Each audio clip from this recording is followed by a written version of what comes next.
안녕하세요, 스파칼라입니다.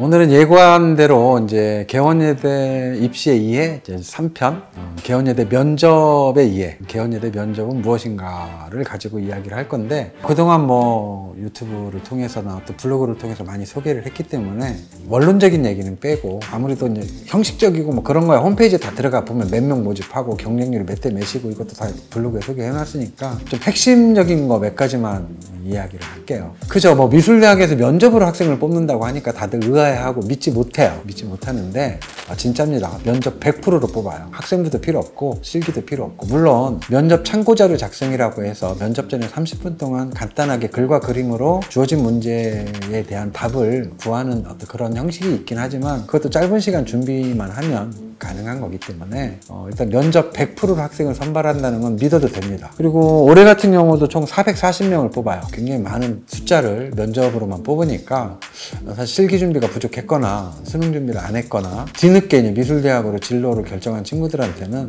절호의 찬스예요. 오늘이 이제 7월이니까 이제 개원예대 수시가 11월에 끝나니까 한 5개월 정도의 시간이 남아있어요. 이 시간이면 준비하기에는 충분한 시간이니까 겁먹지 말고 관심 있는 친구들은 스파칼라로 상담 오시면 됩니다. 스파칼라에서 그럼 어떤 수업을 하느냐, 개원예대 면접 준비를 위해서 첫 번째로 해야 되는 부분이 자기소개예요.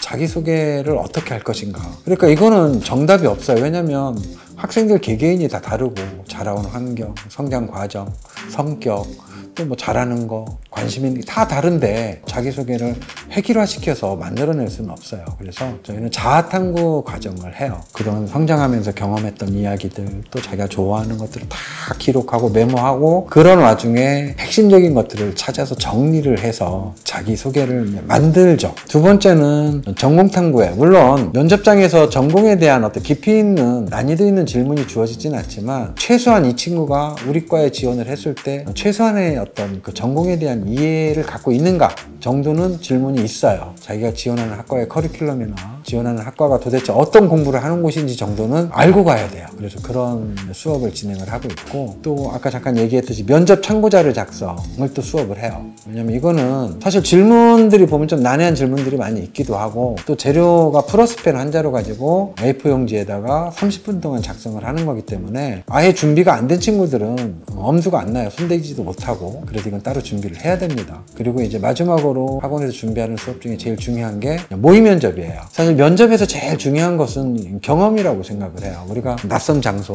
낯선 사람을 만나면 자기 이야기를 쉽게 건네기가 어렵죠. 어렵기 때문에 그런 상황들을 연출을 해놓고 내가 경험을 해본다는 것은 면접에서 굉장히 중요한 노하우가 될 수가 있어요. 4가지 항목을 가지고 학원에서 준비를 하는데, 따로 뭐 개원예대 면접만을 전문적으로 준비하는 학원은 사실 스파칼라밖에 없어요. 그래서 개원예대 면접 준비를 제대로 하고 싶다면 스파칼라에 오시면 되는데, 제가 이제 면접 준비에서 가장 중요한 어떤 키워드를 스토리텔링이라는 얘기를 해요. 우리가 이제 스토리텔링이라고 하는 것은 이야기 기법을 이용한 상대방에 내 의견을 전달하는 그런 어떤 기법적인 건데, 좀 다르게 해석을 했을 때 스토리라고 하는 건 사건이에요. 이 텔링은 이 사건을 각색해서 전달하는 거거든요. 이게 뭔 얘기냐면은 예를 들어서 재수를 하는 여학생이었어요. 집이 춘천인가 순천인가 그래서 저 지방에서 올라온 학생인데 전년도에 대학을 10개를 떨어졌대요.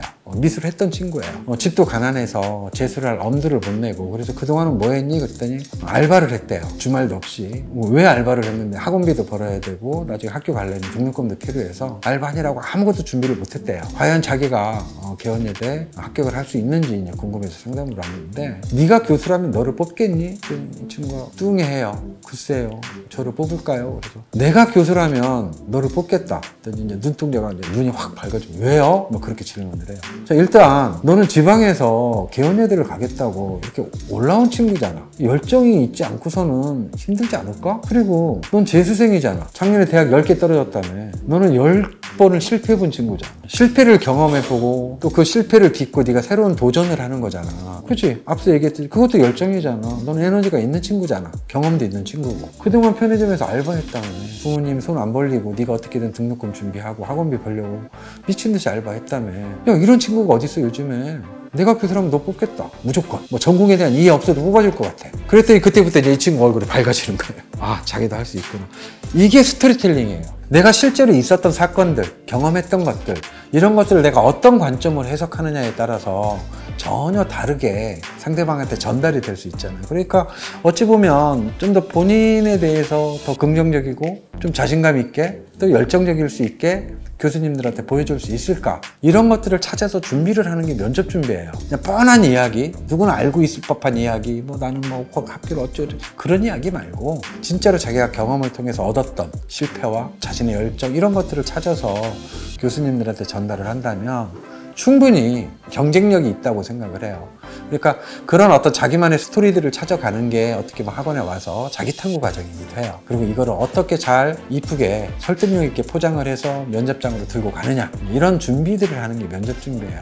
그러니까 결론은 그동안 자기가 뭐 못났든 잘났든 그게 모두 자기 모습이고 자기 정체성이고 자신의 아이덴티티니까. 근데 그런 부분들을 좀 더 긍정적이고 좀 밝게 해석하고 그런 어떤 열정 있는 모습들을 교수님들한테 보여준다면 사실 누구나 합격할 수 있어요. 추가로 거기에 이제 약간의 공부는 필요해요. 자기가 하고자 하는 공부가 어떤 것인지 그런 것들에 대한 탐구만 한다면 누구나 합격할 수 있는 전형이니까 쫄지 말고 관심 있는 친구들은 도전을 해보시길 바랍니다. 자, 이상으로 마치겠습니다. 감사합니다.